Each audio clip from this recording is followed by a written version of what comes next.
Alright, so we're about to get back into If the Emperor Had a Text-to-Speech Device, episode 14. And is it 14? Am I blind? Yes, I am. It's 16. Okay, so we're going to be watching episode 16.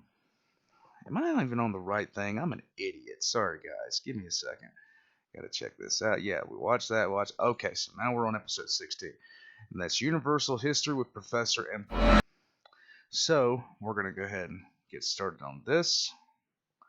And once it loads, hey.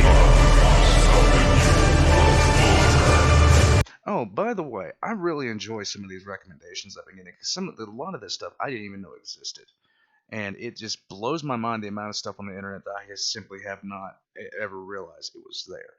So, if you have recommendations, please, I will what I do with this channel is I get home from work, and the first thing I do is check my comments that I've gotten throughout the day. And usually the first thing I do is, unless it's a series, if it's a series like Hell's Reach, I plan out a time to start that, and I'm kind of like looking at that. I didn't really do that with this because I thought they were just 10-minute things a piece, but they were getting longer and longer. This was like 25 minutes. But I check my things when I first get home, and I check my comments, and if there's a recommendation, I'll go right to that because somebody wants to see that, and I'm going to put it out there as soon as I can. The Russian Badger videos, though, they are long, so I'm going to be holding off on them. But somebody did recommend, Enclave Creator recommended a song, and I watched it. It's actually processing right now to be uploaded. So I'm going to go ahead and hit play on this, and we're going to sit back and just check it out. I love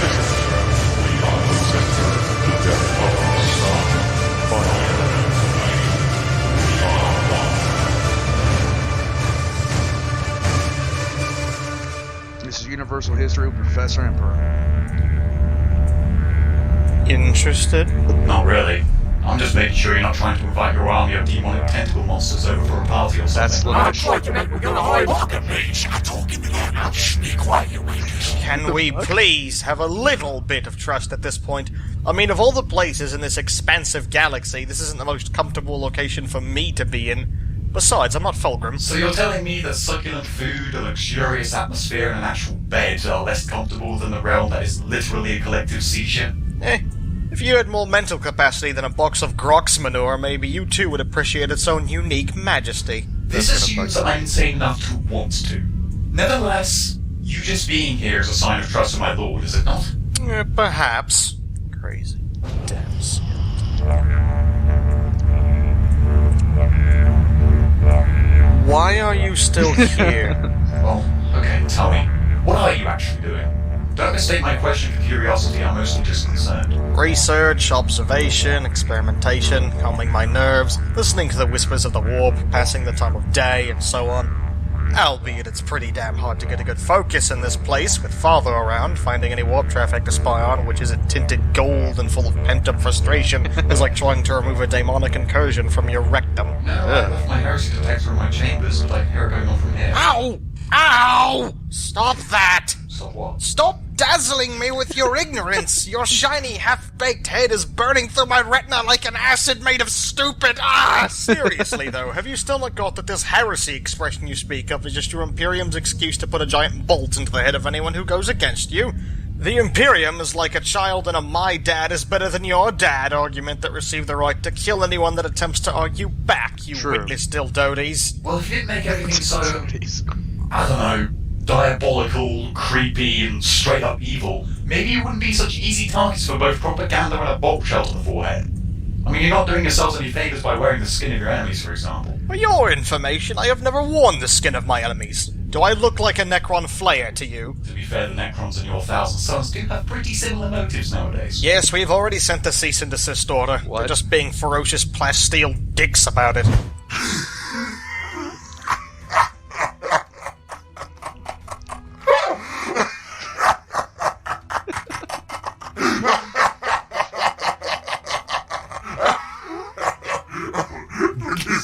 this, on this.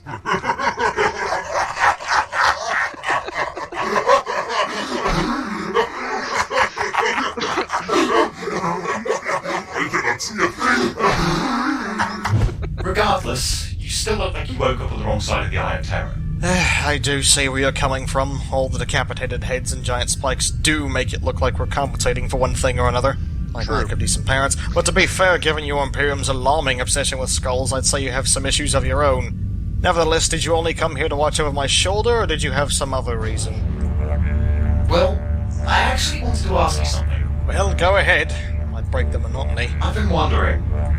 I've served my Emperor for somewhere around 11,000 years or so. I don't really keep track anymore. And even though he's our father, I don't actually know all that much about him besides from what I've seen with my own eyes. Isn't that enough? Of course it is. After fighting this side and hearing his dreams for humanity, no sane man could not appreciate his majesty, wisdom, and might. Indirectly calling me insane now. Truly, he is the one and only worthy leader of mankind.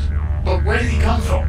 Did he have parents, or did he just, I don't know, crawl out of a gold deposit?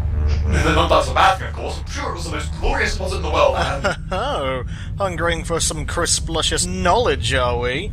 How fascinating. I thought you companions were specially trained to act as completely uninteresting impersonal automatons. Well, truth be told, I think as time has gone by, most of us have either gone a bit into the cuckoo's nest or have managed to retain some... Gotta stop it there. That's not fucking true. Every single Custodes in the Horus Heresy novels right now has had one singular trait, almost down to a letter. Every one of them is a gigantic fucking asshole. Every single one. form of rationality. Actually, I'm the one exception. Everyone has completely lost their mind. Hey, kitten! Want to go take a swim in the Promethean pools with us? No. Hey, be that way! As I was saying, I'd still follow the Emperor right into the Eye of Terror if he commanded it. I live for him, I follow his every word, and I never defy him, and I would happily give my life for him. But, well, there's the thing. I'd happily give my life for him. Implying that you can actually be happy. Which also implies the fact that you have thoughts and feelings of your own, which subsequently implies you aren't an incredibly stale person whose personal interest can be summed in the words, standing around. I guess that's part of the reason why I was elected to the position of Captain General. After millennia of isolation and your occasional murdering of demons trying to creep in, I'm the one and only companion who's not batshit insane. And I suppose that's also part of the reason why you're still wearing your armor after all this time. Yeah! Or, well, not all this time. Oh? I went through a phase. Oh, boy. Can't say I'm particularly proud of it. Those loincloths really don't leave much to the imagination, you know. The way they rode. I swear I could taste their floss. Anyway, as you were asking... Ah, yes. The subject. Okay, I know he's gracefully guided us through all of that, but... did he make humanity in his image, or is he simply the guardian of our species? And if he made us, what made him? And if he didn't make us, what made us? Ah, the oldest question in human history. What are our origins? Sadly, I'm of little help to you in that field. Been too busy comprehending the Materium and superhero comics. Really? Didn't the Emperor tell you himself? And if he didn't, don't you have some old arcade book about it or something? Actually, he never told me much about his own past or humanity's origins. Perhaps he didn't want us to know, since he's always been so exasperatingly introvert about things like teaching. That, or it's because I never really asked. May have been the latter, all things considered. And no, I don't have an old book lying about that specifically tells us where we all came from. Only my neurotic brother Lorgar would have the talent to write a fictive suicide of that caliber. Yeah. Besides, even if I had a book like that, all the exciting demon tomes with screaming faces and beware signs lying about would probably just make it look severely unappealing in comparison. Gah, I suspected as much. And I've looked through all the tomes and slates in the palace's libraries, all the data stored in archives of ancient texts and journals. I've even looked through albums of travel photos for Terra's sake, but I couldn't find anything about the time before the Emperor conquered Terra during the Age of Strife. If you are that curious, why not just ask Father himself? Yeah, I don't know. Multiple reasons. His mind is so splintered that remembering such ancient knowledge might make him fling his skull across the room like a bowling ball. What the fuck is That, and I'm much Centurion unsure if he'd doing actually there? want to tell me. I mean, if he never told you, why would he tell me? Well, he does seem to like you, despite him being grumpiness incarnate. He relies on you to listen to his boundless complaints and to inform him about, to quote, stupid shit. I'd even say he trusts you. He certainly trusts you more than he trusts me or any of his other sons for that matter. Actually, are you sure you're not his wife or something? No, of course not, but... Wait. Really? What? You think so? Indeed, stepmother. First of all, quiet you. Second of all, I think you might be right. I'm really wrong. So I might just go and ask him then. You do that. Actually, don't you want to come too? Nah, I'm gonna practice for that talent show that I heard is coming up next Thursday. You say they're batshit insane, but your fellow companions do seem to know how to have a good time. Unless you want soggy hair and stay down for a week, I would highly recommend you drop that. Why should I... Oh. Ellipsis. Maybe this wasn't such a good idea after all. So let me get this straight. You mean to say that you really have no records of human history before the Age of Strife accessible within the Imperial Palace? No, not really. Most of it is so heavily censored by the Ecclesiarchy and the Inquisition that more closely resembles a barcode than it does anything else. So you have no recollection of the tales of the Old Ones, my own conception, the rebellion of the Men of Iron, or any other tidbits of humanity actually kicking ass?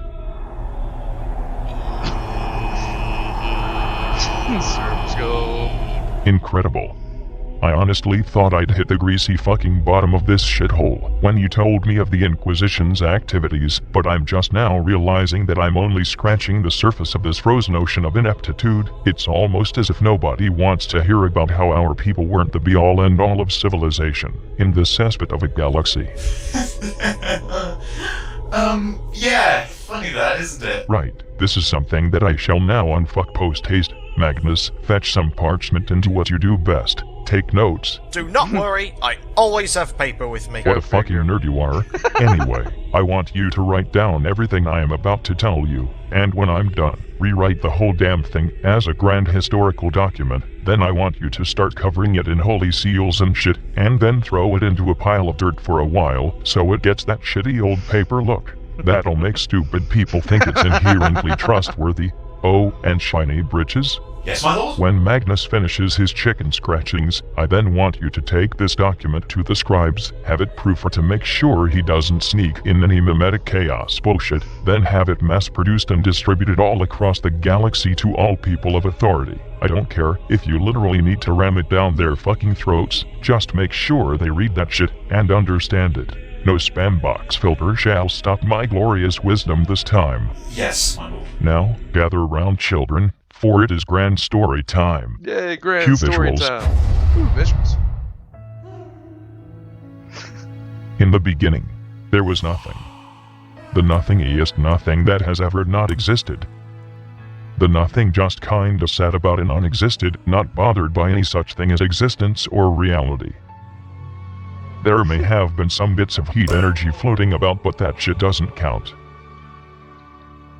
Eventually, however, this frigid, lonely expanse of plot hole level nothing got sick of being nothing and decided to get a job. So all the energy bits sucked themselves into a ball smaller than the level of progress made since I was put on this over-glorified Porto Potty lighthouse. Then, the energy exploded with the force of something that you'd compare giant fucking explosions to. Nice. There has never been, and never will be, an explosion as big as this one. It was so big that it's literally still happening right now. Wait, what caused the heat to compress and explode like that? I don't fucking know. Dark matter, plane walkers, precursors, a bunch of geeks with nothing better to do making a badass fictional universe for the purpose of inevitably selling inordinately expensive plastic miniatures. It could have been anything. This is true. You forgot the metal one. So after the mega-explosion, atoms started to take form from the massive amounts of energy that floated around, and these atoms started recombining, collapsing, and forming themselves into elements, molecules, and compounds. These substances, unlike energy, had mass and decided to get closer to each other because now this new thing called gravity applied to them because that's just what fucking happened. Fuck this boring comic shit, let's get to the good stuff. As matter formed into big lumps, these lumps became celestial formations. Stars, planets, nebulas, asteroids, comets. Eventually, due to conservation of energy and some weird chemical reactions, life eventually formed on these lumps of space scrap. Supposedly, the first life that came about was a race of beings that became known as the Old Ones. The reason for this nickname is that they were the ultimate rulers of reality and evolution, and they were really fucking old, go figure. These beings are the shitty, neglectful grandparents of all that is life. They evolved so damn hard that they eventually became spiritual entities, discovering the so-called realm of souls. As a side note, as you can see, they looked something like big, fat amphibians before they evolved into beings of pure power. So that's a lot of progress for a bunch of giant hyper-intelligent toadmen. Come to think of it, that sounds a lot like the administratum. Incomprehensibly powerful for almost no reason. Toadman, you rose-tinted typewriter with a fucking mouth. Anyway, they then decided to create other species for shits and giggles. Some said that they created all life after themselves, but I'm not so sure on that one. Perhaps they helped push the boat out, but they certainly didn't fucking build it. So these Old Ones didn't create humanity? That's what I just said, you hollow-headed ninny. Most life evolved in one way or another, and anyone who doesn't accept that is probably really drunk. Lorgo's going to have fun with this. Continuing on, This chaos laughter. next to arrive were a bunch of floozy fucking milksops that you would recognize as the Eldar. Due to the fact that, early in their evolution, they reproduced like space rabbits, they actually ended up becoming the dominant race in the galaxy. The Old Ones were more like spread-out singularities of imbalanced min-max hanging around here and there. But neither race really is cared for each inaccurate, other, but it's so okay. they coexisted peacefully, one spreading like a pointy-eared plague, while the other pooped out orangutans, more frogmen, and races with unpronounceable names. What the fuck? But then came the Necrontyr. Wait. That sounds familiar. Strap yourselves to something, because here comes the most obvious plot twist of the fucking century. The Necrontyr were salty assholes because they had evolved on a shitty, radiation-blasted planet. They built underground cities that seriously looked like depressing tombs because their life sucked so much that they would rather wait out their own death than do much else. After years of being subservient to their animosity, like an entire race of entitled middle-aged people, they became envious of both the Old Ones' incredible powers and the Eldar's massive galaxy-spanning girth. Of course, they were little more than an irritating bunch of self-pitying tearjerkers to such powerful races. Eventually, however, the spite of the Necrontyr became so mighty that they started hating all life in the galaxy, even themselves, and love how it's decided got to emo start makeup murdering on. literally everything. However, they soon realized that manually making sure every single grass straw on a planet was dead was really fucking tedious, so they started snooping around for something to make into a super weapon. That led to them finding a weird bunch of gas orbiting the super radioactive star that had turned their planet into the empire of atomic bombia. They suddenly noticed that the gas was feeding on the very energy of the star. It turned out that the gas was alive, but not in the same sense as other life forms. It had evolved in a whole different way, and was technically even older than the Old Ones. Of course, all it actually did was eat radiation and, be what is basically celestial fart gas. But of course, these assy Necrondards just had to fuck with this peaceful, sun-eating anomaly. They proceeded to collect as many of these weird sentient gas clouds as they could find and forge bodies of living metal for them, because what isn't that the first idea that comes to your mind as well? They used the gas's own radiation-eating abilities to lure the dormant consciousnesses of them into the bodies they had made via the use of a bridge of starlight, or some pretentious shit like that. So after eons of peacefully orbiting stars and eating radiation, these beings which knew no other need than to drift around and consume were suddenly given incredibly powerful physical forms and hypercomputerized synthetic brains to give them all the knowledge the Necrontyr hearts had collectively acquired. As you can guess, this I had to pause it. I had to take care of something real quick. About to get back started. And boom. went swimmingly for everyone involved. Wait. I think I can guess who these guys are now. Congratulations. These gas entities. They became the Catan, and the Necrons here became the Necrons? Give this man a PhD because that's some serious brain power for a giant armored potato chip. But yes, these beings, in their fancy new bodies, with their big new brains, were named the Catan by the Necrontyr, and were worshipped as gods. The Catan weren't nice though. They absorbed all the living metal the Necrontyr had amassed, and used it to transform this massive species of psychopaths into a race of living, murderous machines who mindlessly served them. They also ate most of the Necrontyr's souls while they were at it, because they were ungrateful assholes like that. That's also when these mounds of fluid dickery discovered that souls were far more appealing than space radiation. I guess souls have more nutrition or something. So the Catan started looking back through the extensive memories of the Necrontyr, now renamed Necrons for some reason, and saw that the Old Ones had the biggest, tastiest souls of them all, and decided that it would be a good idea to eat them. When the Catan came gnawing at the Old Ones' front door, the Old Ones of course decided to punch the shit out of them with their minds, like all grandparents do. But that's when they noticed that their psychic powers were useless against both them and the Necrons, because they had no souls of their own. This started a massive galaxy-wide massacre of the Old Ones that went so far that they nearly became extinct. I guess you could say that the Old Ones got their life towed away from them. That's awful. Seriously, though, that's awful. Well, I guess the Necrons got what they wanted in the end. Not quite. See, some of the Old Ones survived, and they decided that the only way to stop this imminent galactic doom is to fuck up in an equally as awful manner as the Necrontyr. Thus, they created a new race, one which could fight the soulless Necrons for them. A race with strange reality-bending powers fueled by crowd mentality instead of souls. A race that knew and desired only war and destruction. A race that could weaponize anything and was almost impossible to kill.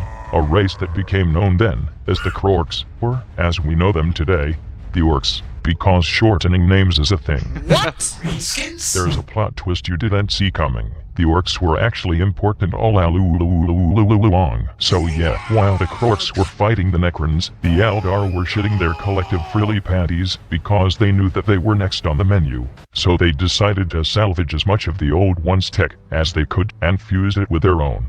Believe it or not, the Webboy was actually a creation of the Old Ones, but the Eldar nicked off with the designs, like the thieving bastards they are. That said, by combining Webway technology and the power of the Realm of Souls, they created a new type of material to combat the living metal of the Necrons called Wraithbone. The Wraith constructs were sent into battle alongside the Orks to fight back the Necrons. Turns out that while the Catan were immune to psychic powers, it seemed as they couldn't handle being Wraithboned. From the moment I heard the name come up, I knew you'd say that. Why aren't you the smartest kid on the fucking block? Of course I am. No wonder you were bullied by your brothers. No, that's just uncalled for. Anyway, just when things started to go down the drain for the Catan, things got even worse for them, as one particular asshole among them known as the Deceived, good friends with the Eldar Laughing God, brought together the most edgy Catan he could possibly find, creatures with names that only the most lonely of people could come up with, such as the Nightbringer, the Void Dragon, and the Outsider. The Dessa Ever then said to his fellow celestial gas canisters, All the other Catan are weak and being killed off. We should eat them before they die so their powers won't be wasted. Thus, the Catan started infighting, and began to eat each other, while also being destroyed by the Orks and the Eldar, because that is clearly what an intelligent life form would do. So much destruction was caused in this, the First Great War, that the Catan suddenly realized they were expending more energy than they were absorbing, and would run out of power if they kept this up. All according to plan, Shagorath said as he laughed away the night with the Decever. Killing all of your allies in the middle of a giant war was apparently a bad idea. Who would have fucking thought? Thus, they simply decided to retreat back to the Tomb Worlds with their Necron armies to wait for the universe to become plump, juicy and unprepared again. It would seem that at some point during that time, the Necrons must have regained some consciousness and taken revenge against the Catan for screwing them over. So I have been led to believe. Although, to be honest, it kind of sounds like they deserved what happened to them. That's what you get for being a filthy Xeno, after all. So with that giant clusterfuck out of the way, you'd think things would get better. But nope. This giant war had left the universe a complete fucking mess. The Old Ones were near extinct. The Eldar were still scared shitless, and worst of all, the Orks, with no Necrons left to fight, turned on their creators since the Old Ones had forgotten to install a fucking on switch. Fortunately, they could be held at bay due to having no technology of their own. That said, something worse than Necrons was on the horizon. You see, all the souls who were eaten, and all those who died in the battles created a major imbalance in the realm of souls. This imbalance within the outer realm corrupted and twisted it with all the ill will, fears, and general lack of common fucking decency that life now collectively experienced. Nightmarish spiritual entities started to emerge from the darkness of the realm, like a giant galactic panic attack. It was at this point that the first demons emerged, and the realm of souls was given a new name. The warp! That all makes sense. Yup. Not only did that war fuck up the universe, but it fucked up the outer realms of the universe too. Compared to that war, this 10,000-year-old conflict that started when fucking Horus decided to be a bad boy is barely a blip on the radar. Puts things into context, doesn't it? I suddenly feel small, and I don't know how to feel about that. You'll get used to it. Besides, you're shorter than most of your brothers anyhow. That's entirely my choice, and you know it. But where were we, humanity, during all of this? We were all busy evolving from primates into tribal cavemen, picking our noses, and fornicating in the ways that primitive beings do. But not for long. You see, warp storms caused by this huge war fucked the galaxy over. And additionally, demonic predators of the warp finished off most, if not all, of the remaining old ones. It's like some complete-ass wipe suddenly invaded an old folks' home, demolished all their belongings, and subjected all old people to summary executions. That's fucked And up. then another completely unrelated group came along and did the exact same thing all over again. The Eldar, realizing their own incredible fragility, decided fuck it. Literally. And so they did. Constantly. So much so that they repopulated the galaxy again, became the dominant species once more, and ruined their own reproductive cycle to the point of near non-functionality. I mean, I know you'll lose it if you don't use it, but if you use it fucking constantly, it's gonna get worn out and shrivel up. It's at this point that the idiot says what species emerged. The what? I am absolutely hilarious, even after all these millennia. Oh, I still don't get it. So, actual humans finally started coming forth out of the evolutionary fuckfest at this point, and a handful of them gained psychic powers similar to that of other species carrying souls around. These early day psychers called themselves shamans, and they were totally super badass, guiding humanity by learning about the ways of nature and the universe's history, through the power of the realm of souls and probably some shrooms. However, when the doddering demon douches accompanied with an entire gang of horribly unnecessary creatures like enslavers and psychnoia started to show up, the shamans started to be horribly killed off in spasmtastic manners. So of course, the shamans decided they needed to put their heads together to solve the problem. So they did. Again, literally. By combining their very souls, psychic powers, knowledge, and strength, through ritualistic mass suicide. They achieved in the blink of an eye something that had taken the Old Ones an entire species worth of evolution to do. They all became a single living being of spiritual energy and power. In short, they created me. Yeah!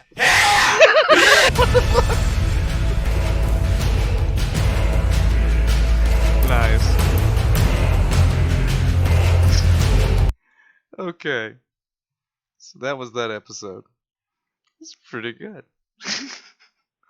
I do have to disagree with some of the history though, because a lot of that was a lot of it was a little bit different. The Tau, the Eldar were actually created by the Old Ones according to the new lore. Well, not the new lore. The lore's been out for a bit, but yeah, that's that. So I enjoyed it. I enjoyed History of Professor Emperor. I hope you did too. And I'll catch you guys again next time.